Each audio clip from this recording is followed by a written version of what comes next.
Director. And you probably just got the message that this meeting is being recorded. Welcome to the first meeting of the Olympia Sea Level Rise Response Collaborative Executive Committee. It's taken some time, but I'm pleased and excited to say that the members have executed the interlocal agreement and adopted the bylaws to establish this new governance structure. We now need to regain our momentum and start to do some of the heavy lifting and investments in physical adaptation. I'm going to share my screen now, just briefly, and then we can see each other all again.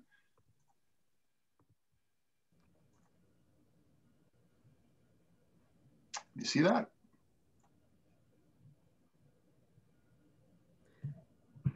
Delayed. Still a black screen. Oh. It's my internet connection, I apologize. It's those solar flares. Technology.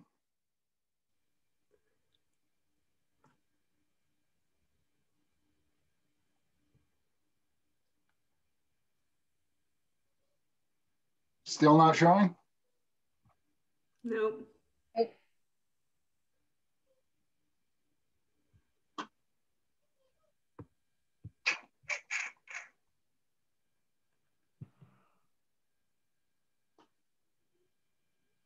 I'm going to try this one more time.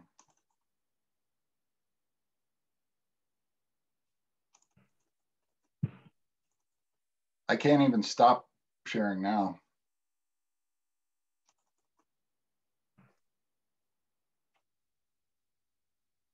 And I'm not on VPN, otherwise I would, well, I guess I could bring it up from the internet. Want me to try? Why don't you log out and just log back in? Lindsay, I just heard from Lisa partially that she can't find a link either. Do you mind sending her a link again? Yeah, sure.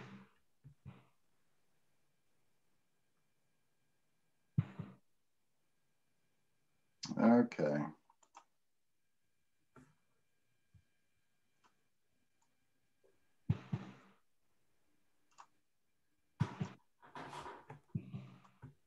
Okay, I just resent it to her.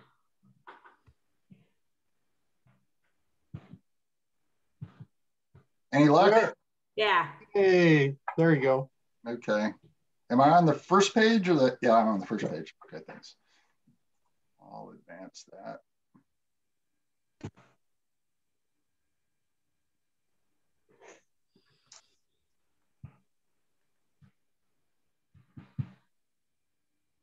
Okay. Finally, I apologize. So here's tonight's agenda. I will facilitate roll call for the record. You will then be selecting a chair and vice chair. Once you select officers, you may approve or amend this agenda. If you choose, as envisioned by the bylaws, I recommend you then adopt the Olympia Sea Level Rise Response Plan as the collaborative's strategic plan. We'll then revisit the work plan we presented to you in April. I'll highlight some key work items. You can recommend any revisions, and then hopefully we'll be able to adopt the work plan. At the end of the meeting, there is an opportunity for public comment. However, we have no one signed up and no attendees at this time. I'll now do the roll call. I'll prompt each of you and then ask you to state your name and title for the record. City Council Member Madrone.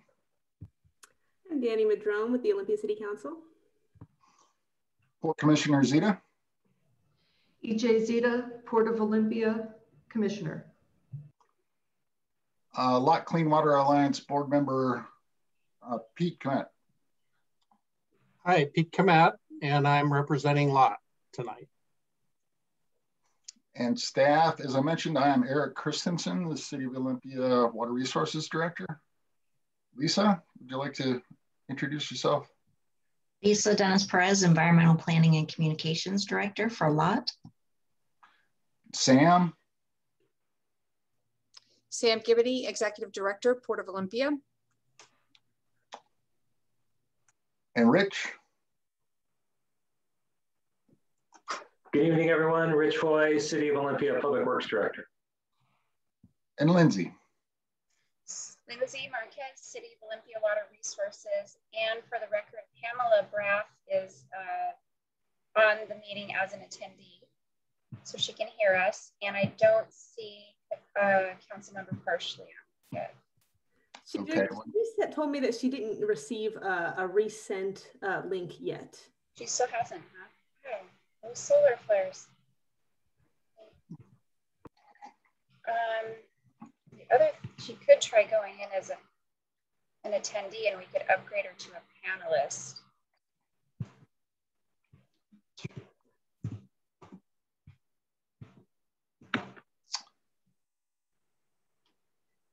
Well, why don't we have her introduce herself when she arrives, hopefully soon. But in accordance with the bylaws, the executive committee at its first meeting will select a chair and a vice chair. Moving forward, the chair will preside over these meetings. As a reminder, the chair is responsible for managing and facilitating the executive committee meetings. In the absence of the chair, or in the event of their inability to act, the vice chair will perform the duties of the chair. Given upcoming elections, the committee will likely need to select new officers in December or January.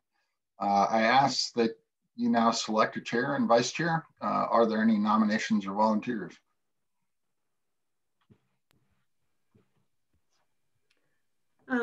I would be willing to serve as chair, you know, especially with the group of three of us.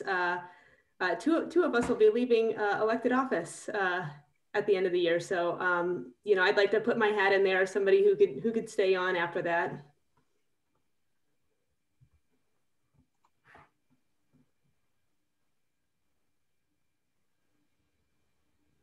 Well, good. Let's make it official. I'll nominate Danny as our chair.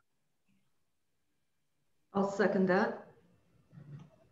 Aw, shucks.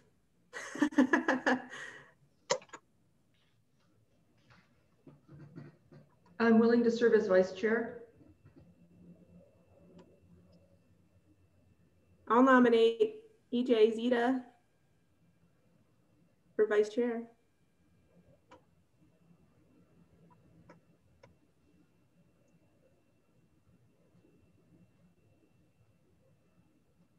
So do we need to take an official vote, Eric? Yeah, I believe we do. If that would be okay. Sure. The way the bylaws are written.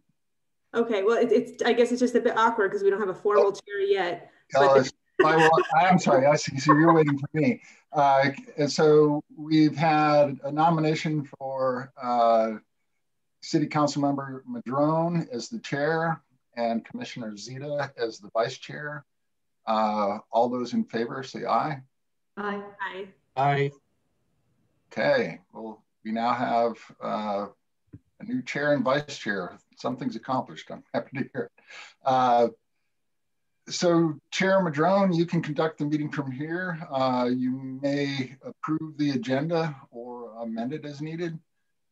Yeah, is there a motion to approve the agenda as it is? Move to approve. Second. All in favor? Aye. Aye. And next thing that we have on this agenda is to adopt the Olympia Sea Level Rise Plan as the collaborative's strategic guidance document. Eric, do you have anything to present on that, or is this just a formality? It's just a formality. It was envisioned in the bylaws. All right. Would anyone like to make that motion? Move to adopt the Sea Level Rise Plan. Second. All in favor? Aye. Aye. Aye. All right, unanimous. And then we move on to review and adopt the collaborative's 2021 to 2025 draft work plan. Eric, do you have something to present around there? Or we're just go, okay, great, take it away. Just briefly.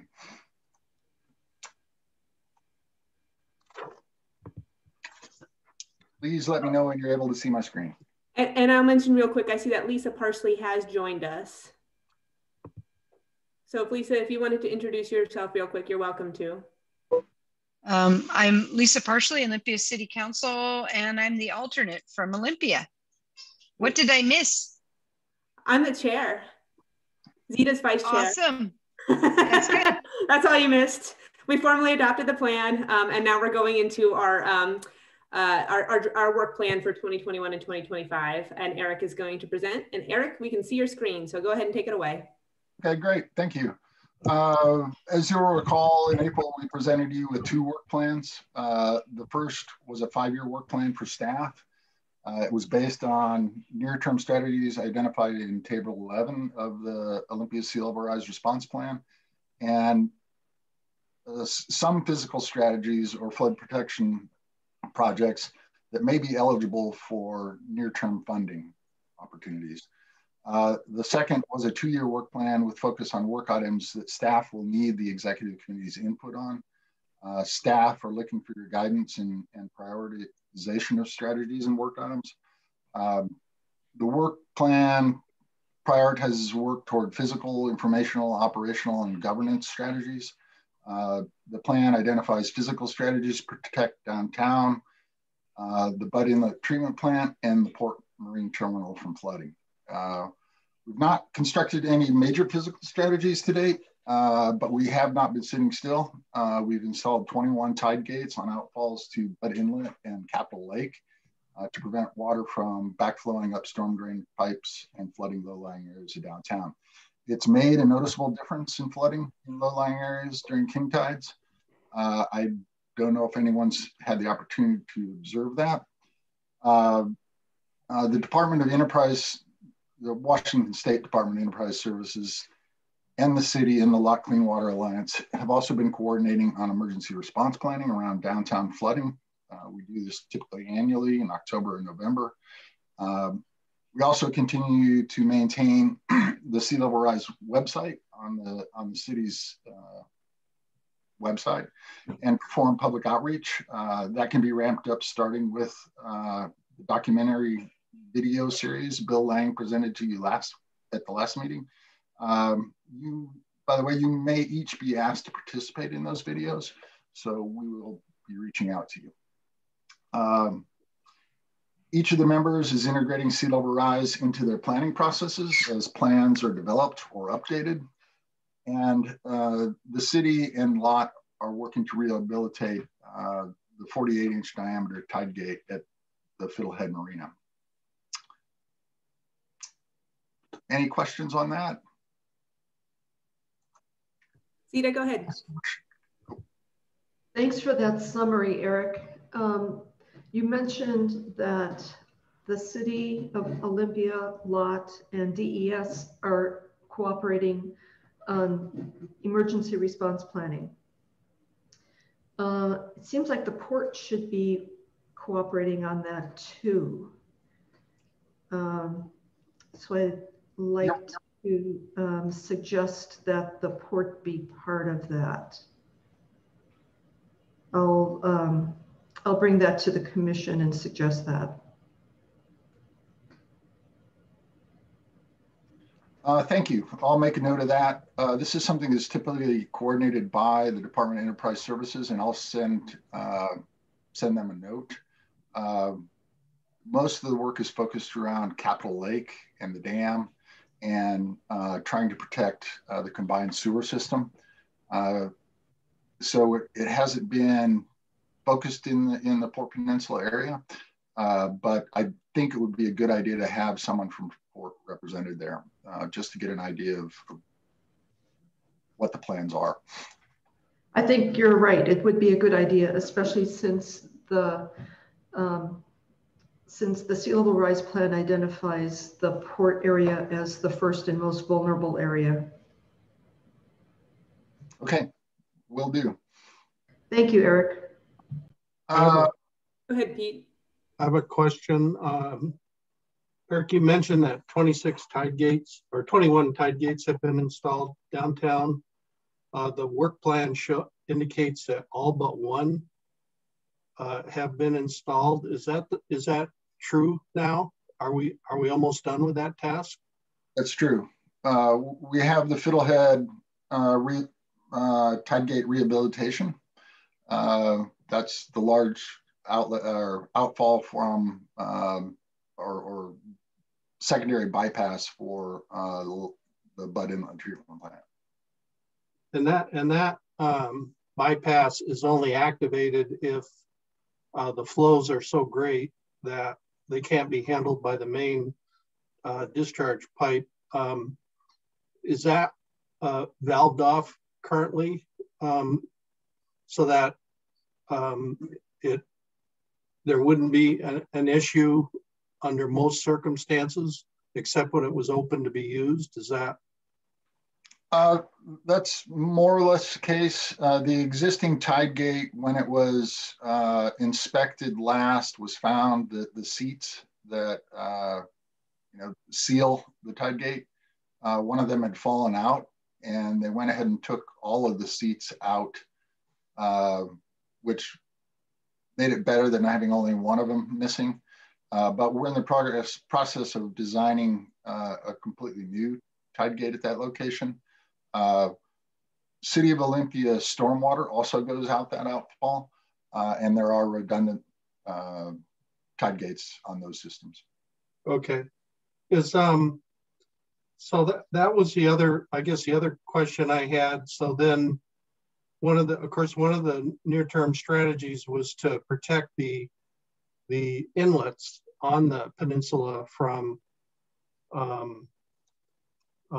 if there is a high tide that inundates them, to try and keep that water from getting into the treatment plant. Is that a separate work item, or is that envisioned as part of this?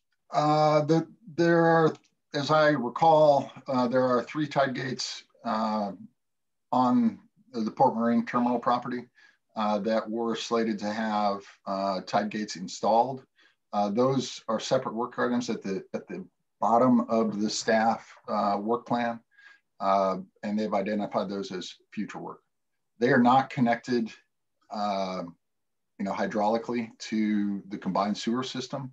And based on the analysis that AECOM did, there's no overland flow route currently. Now that will change with as sea levels rise. So let me just understand. So the stormwater inlets in the streets throughout the downtown area, those some of those directly discharge to the sound, but I would guess, but most of them go into the combined sewer system. Is that correct? I would say the majority of them go into the combined sewer system. Okay. There is about 20 acres up and down Columbia Street that connect to the Fiddlehead outfall. Okay.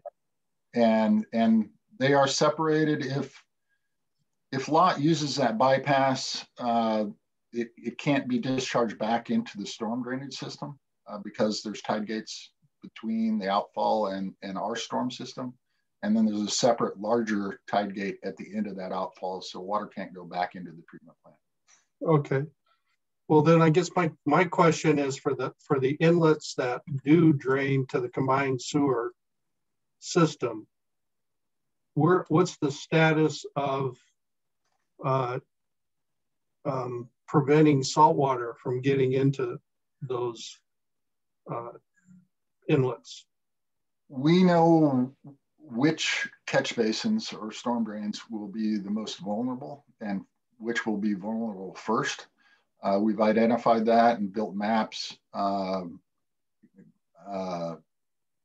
prioritizing those. And if there is a flood situation, we will be sealing those catch basins off to keep water from flowing into the combined system. Some of those have what we call curb inlets, so they're going to require additional sandbags, but others can be sealed with either magnetic mats or simply garbage bags. This is what we've done in the past. And I would add, it's been, that's one of the topics that we have discussed in some of our emergency planning coordination meetings between the city and LOT, that LOT has staff that we'd like to help in circumstances where we're trying to cover up a lot of those storm grates ahead of a flood event. that we can mobilize some staff and potentially get some supplies and just have them on hand and have the city let us know which storm gates we should be covering up and which ones they'll be taken care of. So that would be part of the emergency response plan and coordination between the city and lot. Is that what you're saying? Yeah. It is integrated into that emergency response plan. Okay. All of the maps and the prioritization and how each needs to be sealed. And then, so then do you envision that's basically our solution, putting down, in this case, magnetic mats, most likely, and there won't be a mechanical device or some kind of remote control device that would be used in the future? Is it? Oh, in the future, we will definitely have to revise our storm drainage system, and I would envision that the stormwater will be separated from wastewater. That's well down the road, and it's not an item that's on this current work plan, but it is in the long-term work plan. We've also identified locations where we can block single manholes and shut off, I think, roughly 20 catch basins along 4th Avenue, which is a very low-lying area, and keep that water from going to the Budding treatment plant. The rest of them will need to be handled individually. Okay, and then you mentioned manholes. So a typical manhole obviously has holes in it to lift the lid. Are the manholes in downtown Olympia been changed so that they're sealed so that surface water cannot enter them? No, they have not. Pick holes are much smaller surface area than the catch basins. We've been focusing on catch basins. We have replaced a few lids in the lowest lying areas and sealed them, but we haven't gone that route yet. We can certainly discuss it though. I'm just trying to get a sense of what's been done and what might need to be what would be low hanging fruit here. Finding ways to seal those catch basins in the event of a flood event is the primary concern. We're most vulnerable to freshwater flooding from Capitol Lake, but we're going to need to build barriers to keep marine water out of the combined system before we hit 12 inches of sea level rise. Good. Thank you for that discussion. Appreciate it. Zita, I saw your hand, but Lisa Pease had her hand up for a bit, so I'll get to you next. Mine's quick, and it has to do with working with PSE to raise up their power station outside of Lot, which is down at sea level. And whereas Lot has taken their part of that transformer section and raised it up 2 feet. The whole system could go down if we don't get PSE to actually take that transformer station and put it equal to Lot's or higher. So I know that's going to take work. So I'd actually put that on an early action because it's going to take negotiations with PSE to get that changed. Unless Lisa knows if they're planning on doing that, but I drive by it and keep going, ooh. We've had several coordination meetings with them to ask them about their plans for adapting to sea level rise. And we were told at one of those meetings that they're not too concerned about that substation because they have alternative means to get power to the treatment plant if that substation goes down. So without any interruption? Yeah. Well, so this were just a few coordination meetings and we want to delve into that a little bit deeper. So okay, we'll be thank you. Working on that. Thank you. I figured Lot was, because that's where I learned about it. And I just wanted to make sure the city of Olympia is also aware of it. So if we have conversations, we can bring it up at the sea level. Zita. Well, I want to thank Pete and Lisa for those good questions about vulnerabilities and our plans for addressing them. And thanks to Eric and Lisa for filling us in on what we're doing.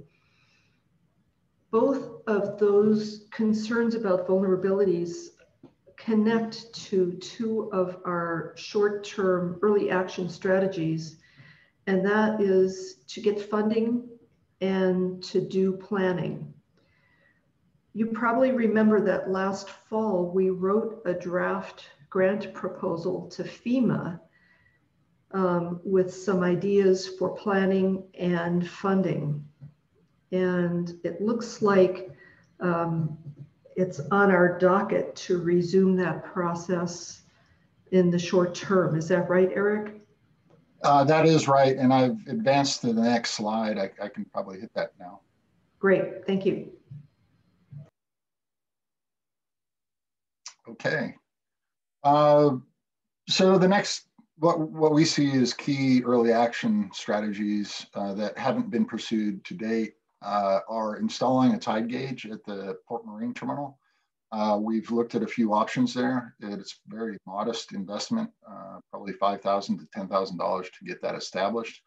And depending on which device we choose, there may be an annual cost, but it should be less than $1,000 a year. We will be pursuing that in the latter half of this year. Depending on which option we go with, it should be fairly easy to install. We met with USGS and the Squaxin Island tribe and looked at the equipment as they removed it. So we are prepared to purchase new equipment to replace that.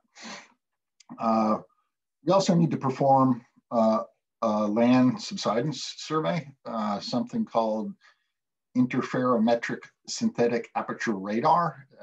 It uses satellites to measure land subsidence. It's something they've shown us examples of what's been done in Seattle and New York. It takes some time though, because they need to monitor whether there is any land subsidence or whether it's differential or equivalent across the area. The investment in that will be somewhere in the neighborhood of $50,000, hopefully a little less than that. We also need to initiate a preliminary groundwater study to determine tidal influences and the need for sheet pile walls in the future to control inland groundwater movement. Initially, this is envisioned to simply be a review of existing data.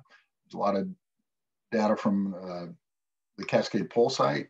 And then there's been a number of investigations, lots completed an investigation. And we also have groundwater monitoring data from downtown.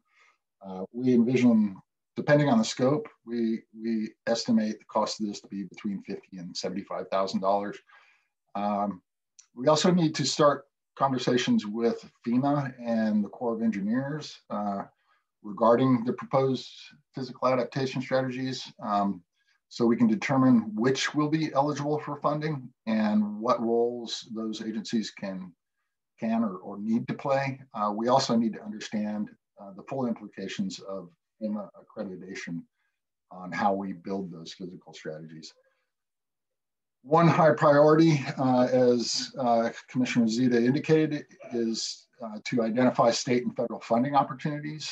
We anticipate that FEMA's flood mitigation assistance and building resilient infrastructure and communities program funding cycles will start in September, similar to last year. They then close in January. As you may recall, in the last funding cycle, the only things that would be eligible were projects, whether they were looking for focusing on projects that constructed physical barriers, and they would only fund areas that have existing flooding problems or those areas that are in flood zones. Another thing we need to do and start talking about is each member will need to start thinking about budgeting for these adaptation strategies. Ideally, this could be integrated in the next budget cycles. We need to investigate public financing mechanisms. I think you'll recall that we discussed establishing ad hoc finance committee. Some preliminary work was performed with the recent plan, but that'll need to be fleshed out. Some of the concepts that were identified were flood districts, rate increases, and taxes. But those will need to be looked at and make sure that they're equitable and appropriate. In the short term, we also need to identify physical adaptation strategies that are eligible for funding, and that will be done following the conversations with FEMA.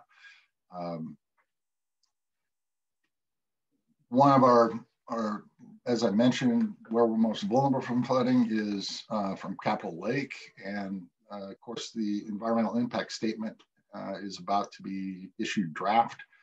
And the Department of Enterprise Services is willing to participate in a physical adaptation strategy for the park. However, they want to wait until that environmental impact statement is complete. And that is what I had for the work plan. Do you have any questions? Yeah. So when we were doing our planning of that draft proposal last year, Bobak Talebi from DES, or from Department of Ecology, was really helpful in identifying resources and issues. And I think he's willing to continue being involved. We had sketched in some salary for him into that draft, but that was at my suggestion, not his. And my understanding is that DOE is willing to contribute expertise to this effort without funding. So let's keep the door open to Mr. Talebi and his colleagues at DOE, because they have expertise and they showed generous willingness to help us with this. Yes, Mr. Talebi was invited to tonight's meeting, and we continue to keep him posted. Right. So when it comes to looking for resources, I think he may be useful again. And Pamela Braff, the City of Olympia's new climate coordinator, also has a lot of ideas and has dealt with sea level rise in the Chesapeake Bay area, so she's familiar with some additional funding ideas. I have another question. I was busy sneezing when you said how much the groundwater study was going to be. You said we need to review the data on the Cascade Pool site. Was that 375,000? No, it was 50 to 70,000. Okay, really, it would be preliminary to make recommendations on further. I suspect they can look at what data is available and provide us some preliminary ideas of whether sheet piling will be necessary. I suspect that it will be. There are some areas that seem to be pretty tight, but I suspect in the long run, we're going to have to build a sheet pile wall all the way around the peninsula. Yeah. And this will be subsurface, of course. Let's see. You mentioned the interferometric land subsidence study. If I remember correctly from the original sea level rise study, the Olympia area is experiencing about 8 inches per century of subsidence by the last data. And so we want to know if it's getting worse or not. Yes, that's precisely right. Based on the GPS units that are in place, it suggests that we could be seeing between 1 and 3 millimeters of subsidence. I believe those are the numbers, don't quote me, each year. So if sea level rises 2.5 feet in the next century, actually we'll be lucky, it'll probably be more like 4 to 6 feet, but it'll be nearly an extra foot here because of subsidence. And that's why we would like to get this study done as early as possible, to help forecast that. Now that land subsidence was factored into the projections that were provided in the sea level rise response plan. Great. And then one more question, if I may. Let's see. Tide gauge at the marine terminal, $5,000. The city has already invested, city and lot have both already invested a lot in adaptation. And I will bring this to the port and ask if we can move forward with this tide gauge. It's only $5,000, $1,000 a year for maintenance and monitoring. We ought to be able to work that in without too much delay. And it depends on which device we get. It could be closer to $10,000, but it's a fairly modest investment to help us understand real-time tides. Right. So I appreciate that. And we will keep you posted. I think we should have some firm information by the time we next meet. It's a modest investment and there's no substitute for data. Yeah. What we really will need is an escort to get to the device to maintain it. Great. Is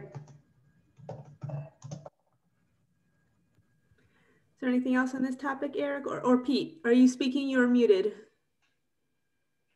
You're muted, Pete.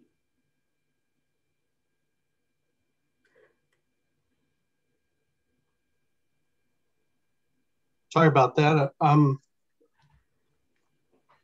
the land subsidence, Eric, a question on that. So I'm guessing Olympia does some kind of LiDAR survey every few years. Is that accurate enough for this, or is this something else that needs to be done? Something else will need to be done. There are 3 GPS stations in Olympia.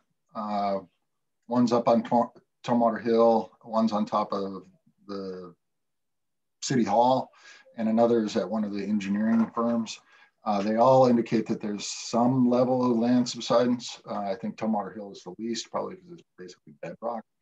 But what it is, you know, the mass of the glacier is pushing, we're at the tail end of the glacier.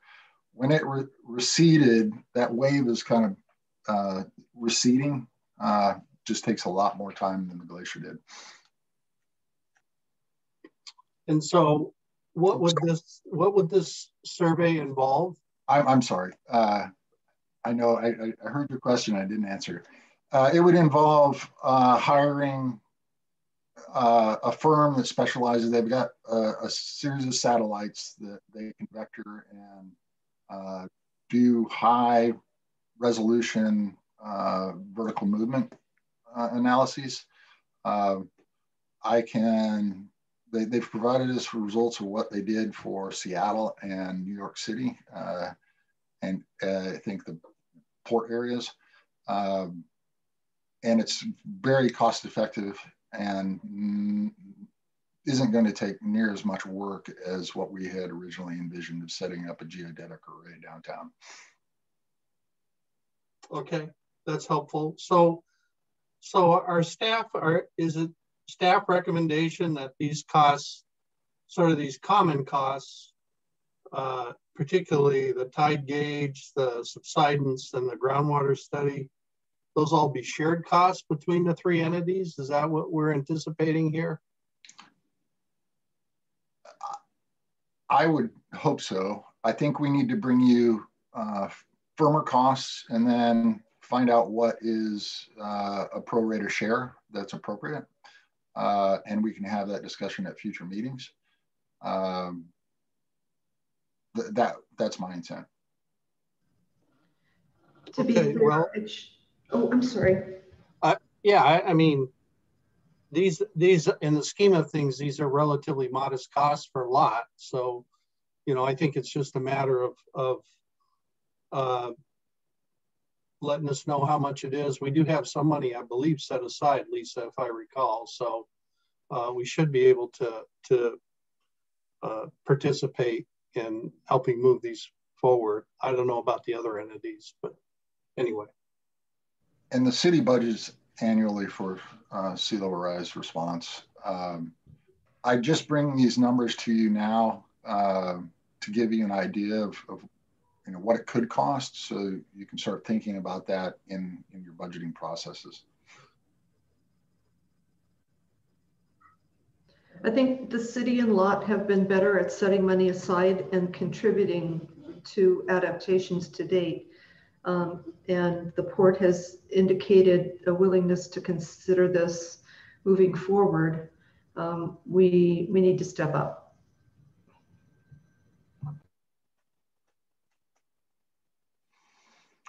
Well, I think the other thing we probably will need to invest in is some financial consultation. We're definitely going to need an independent party to present us with some plans. Don't have that immediately on in the plan, but it is in the work plan.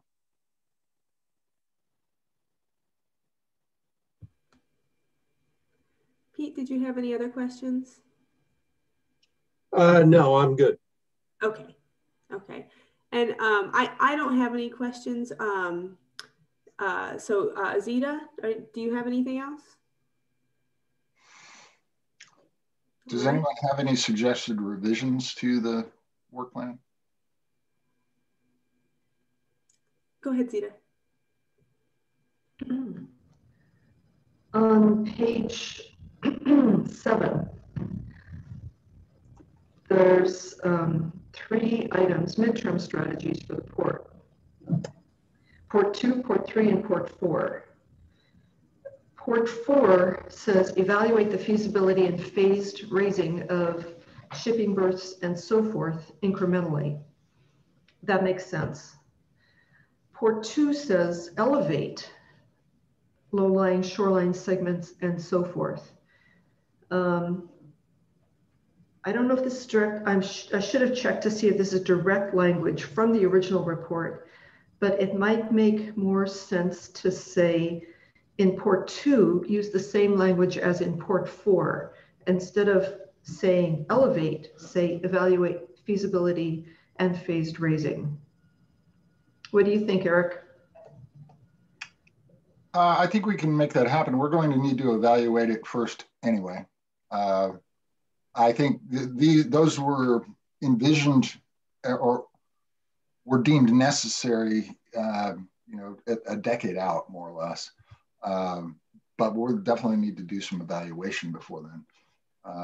I think they did a good job. Those are where the port is most vulnerable. It's the low-lying areas at North Point and at the Port Plaza. So I'll change that language, evaluate feasibility and phased raising. Maybe we do that in more of a short term. That's great. And then both of those action items will be parallel and they'll both include more evaluation. Thank you. Okay. Would it be okay if I were to, and this did come word for word out of the Sea Level Rise Response Plan. What I'd propose doing is adding a Port 2A and maybe a Port 2B, and one would be evaluate feasibility and phased raising of North Point and Marine Terminal and Port Plaza, and then the other would be elevate at a later date. Okay. Yeah, that sounds good. Thank you. All right. Pete, anything you want to propose to be different? No, I think that from Lott's perspective, of course, the biggest concern is the stormwater inlets in downtown, and if there were a high inundation with sea level, that those be protected to prevent that salt water from getting into the treatment plant. So it sounds like we have a plan, and that's part of one of the early things that you're working on, and so I don't really think there's a need to amend anything here from what I can see. I might add, and Lisa, correct me if I'm wrong, but Lott also has a plan to bypass in the event to the equalization basins, and then bypass fully if necessary to protect the biologic health of the plant. Yeah, and through our master planning effort that we've been working on for the last couple years, we have actually identified a measure that wasn't in the original sea level rise response plan, and that's to look at a separate wet weather treatment system in the future that would take a portion of high flows during major storm events and send them through a separate treatment process rather than trying to route all of the water through the traditional wastewater treatment process. Lisa, can I ask a question about that?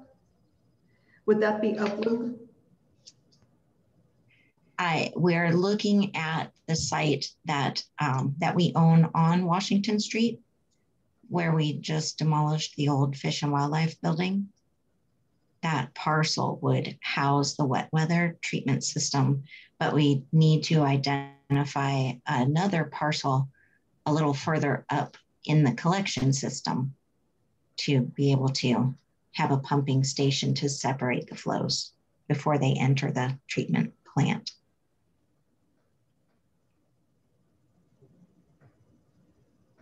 Do you have candidate sites in mind, or should we talk about this offline?